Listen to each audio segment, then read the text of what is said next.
I'm Siqi, and I just came from Beijing, and now I'm in Amsterdam. I'm very excited to be with Irene. 给我一个问候，可以不可以？吻在我的脸上，哦，留个爱标记。 And when I was in Beijing, I had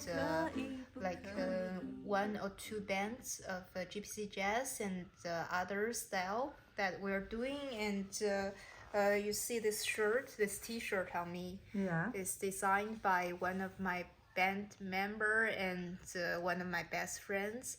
And it says about the main idea of our band. It's like we are making music for the people. Like we are making music for the people, for the community. And we're playing in parks.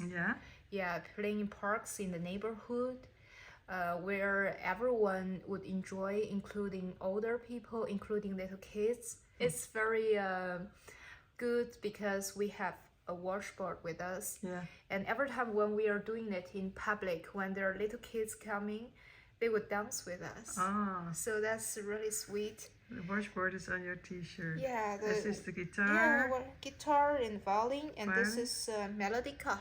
Oh, melodica. Melodica. Yeah. It's a friend who designed this shirt. She plays the piano. And so, as we play outdoors, she brings this little harmonica with her. Oh, that is so wonderful. Yeah. Outside music, I majored in Chinese literature in Peking University. You have a PhD? Yeah, I have a PhD, and my study was mainly about how modern China built its identity through cultural experiences, practices, especially musical. So you're saying that the study shows that the identity of China is mainly built on music, actually.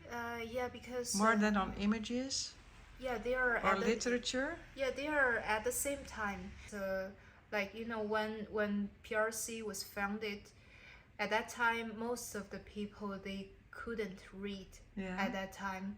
So they were building a lot of broadcast stations in every village. Yeah. In every corner of the country, and they were playing some music and some new music. So the government used music to make the musical identity of the Chinese people stronger. Is that correct, what I'm saying? Yeah, it's like to build a modern boundary of a nation state, because ancient China was not nation state. It was more like a cultural concept. As the ancient Chinese, they would consider it's Zhongguo, it's like central. Yeah. Yeah. Zhongguo means the center of the world, actually. Yeah, center. So there's no boundary. In the 19th century, the Qing dynasty actually they discovered that actually it was not the center of the world. Oh, that is very important. Yes. Before that, they had such belief that China is like the center of the world, but at that time, because Qing dynasty lost wars, and some intellectuals, they tried to figure a way out, like how to explain the new situation. How to explain the fact that they could lose a war? Yeah, yes. Okay. But when it entered the 20th century, all those old theories, they didn't work. So they found out in the 20th century that the theories they always used to explain the universe and the existence of China and the character of China, they appeared not to be sustainable. They were not true. So they had to change their ideas. They had to change, and at that time, great portion of the intellectuals, they wanted to replace the old culture with the new culture. Really? Like completely. There was like a movement in 1918. It happened on May the 4th Oh, of yeah. 1918. So it was started by Peking University students. They had a protest on the street. They say that we want a new culture, that we want democracy and science. Wow.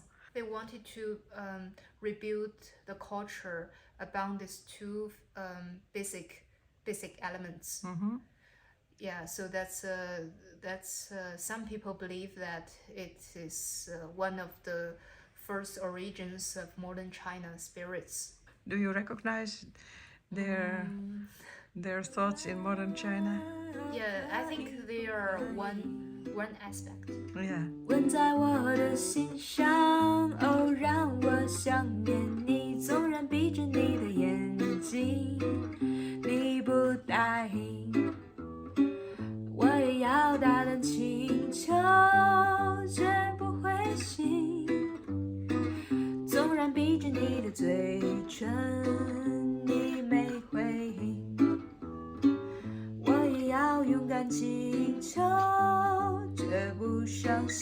But the dynasties, they go back thousands of years, isn't it? Yeah, the dynasties, they went back, yeah, thousands of years. And I'm so surprised that people would consider music as the like the origin or the core of Chinese identity, because I was so impressed with Chinese literature, which is your field, that people still know how to write and read and understand poetry that is like 1,000 years old or something. But ancient Chinese literature is totally different from what we call modern Chinese literature. Of course, yeah. Modern Chinese literature also started from the movement of 1918. Yeah. So they are written in spoken language. Yeah. Not those lyrical languages. More symbolic, like it used to be. Yeah. So it's very different. Yeah. And what I noticed is that during the establishment of the modern PRC, the nation state. PRC is like People's Republic of China. Yeah. During the first couple decades of it, there were many practices of culture, including literature, movies, also music, also plays. Yeah. But the literatures at that time, they were popular at that time, but nowadays they are not as much appreciated. Yeah, by the majority of people. Yeah. But the music, its influences still work nowadays. For example, for this instrument, the violin is, I think, in Chinese people's mind, it is sound of modern China. It's very interesting. It's violin. Yeah, and this violin of yours is not so modern, actually, is it? Yeah, it's I think it's 200, 300 years old. Yeah. What I find interesting in music is that it has its own characteristics wherever you are on the world. I mean, in Africa, it's so different, the rhythms and the harmonies also, and the whole, the whole spirit of the music is so different from like Dutch music or something, if that at all exists. And Chinese music has also specific harmonies and ways, melody lines. Yeah, melody lines especially that you would never find in a Dutch song, for instance. I think that's the main character. Yeah, that's so Chinese beautiful. Music. And that's what didn't change. Okay. Because most of the things changed. Yeah. Like before that, those music were in, for example, in some Chinese folk operas. Like folk music. Yeah. And they didn't have the tempos that we refer to nowadays, because in traditional Chinese music, usually the tempos, they're like subjective, not objective. You can change them as you like. Is that what you mean? What do you mean by subjective? Yeah, it's like not physical time, but mental time. Yeah, but how would you translate that in really playing? I mean, if you play Yeah. with like 4 people at the same time. There is one percussionist in the group who indicates the timing. Yeah, he will be the conductor actually.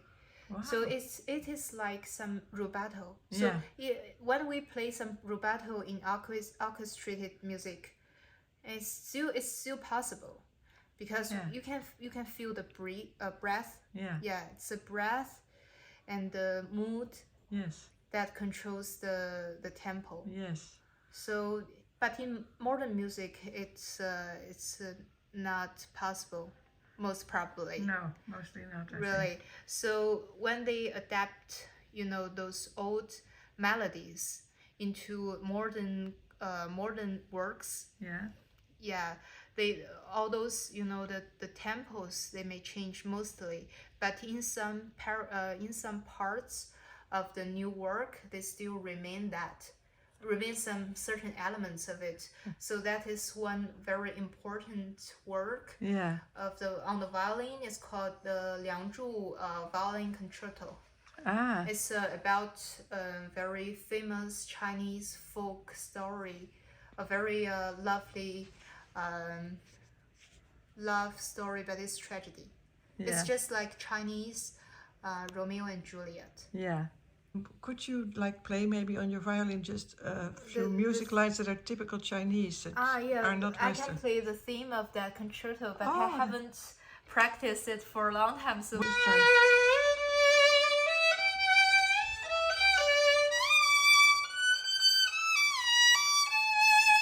it's like.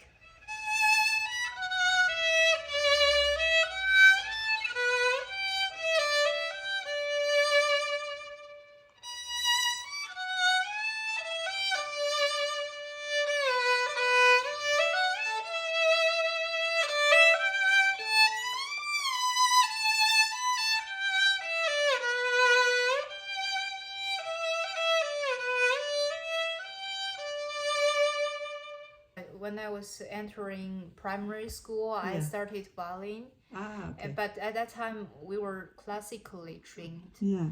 And we would practice, the etudes, the concertos, the masterpieces of all time. After I entered university, I was majoring in something else at first, in mathematics and literature. So not music. So at that time, I felt that I didn't have enough time to practice the masterpieces so perfectly. Plus that I suddenly realized that for my whole life, I wouldn't be able to play a concerto with a full orchestra, because there are so many people playing violins. Yeah, and all of us studied by learning, the Beethoven concerto, Tchaikovsky. And how could we, just play those songs and, enjoy music? At that time, I think I should find a way to enjoy music with my violin. And I should, make people happy with my violin. And I discovered swing music, and I love it. And then I started to, to do some research on the internet, searching for violin swing. And then I discovered Jason Anick. His rhythm future. Yes, it's marvelous. Yeah, it's really, really beautiful. Voice of him on the violin. Yes, it's really beautiful. So at that time, I think, I want to be like him. And I discovered Dennis and Dennis Chang, the DC Music School. And I really want to say thanks to Dennis if you are watching. Really, really thanks, because in Asia, it's not in our culture, the swing music, right? So when we want to learn it, we cannot. But Dennis made it by doing some online courses that he traveled around the world to record those videos, those little interviews with all those masters in music. And some of my friend, like this washboard friend, he's someone who watched my videos because I was really into washboard at that time. Yeah, so nice. I uploaded some videos. As you know, this violin Yeah. was brought back to China with the help of my best friend, who also designed this T-shirt and all those things. She played classical music with me because she was on the piano, I was on the violin. We played a lot of French music, like the Claude Debussy. Oh yeah, yeah. Yeah, that's how we met. And we were keeping touch, like from now and then. And I told her about my band, and she was really into it. So one day, we think maybe you can just try something with the little melodica. Yeah. Yeah. So she joined us, and she's very she has a lot of inspirations of design, and she's a owner of this cute little bears. She made this bear. Yeah, this bear made this bear and adopt this bear. And see from the side. Yeah, that's my first experience of playing gypsy jazz back in Beijing, and later I had another band. The other band, the guitarist, he's a very interesting guy. Because he fell in love with gypsy jazz like 10 years ago, and he started practicing since then. For 10 years he didn't have a band at all, but he kept on practicing. And during the pandemic, he made his own picks. Can I show it? Yeah, sure. Yeah, guitar picks for gypsy jazz. What is the material that he uses? I think it's something from imported from America. I understand. Some modern. Yeah. Modern. And what's his name? His name is Sun Peng. You took lessons with Eva Slongo, didn't you? Yeah. Yeah. Yes. Eva is such a good teacher. I really want to say thanks to her. Without Eva, I couldn't have made it. 绯闻表示甜蜜，我一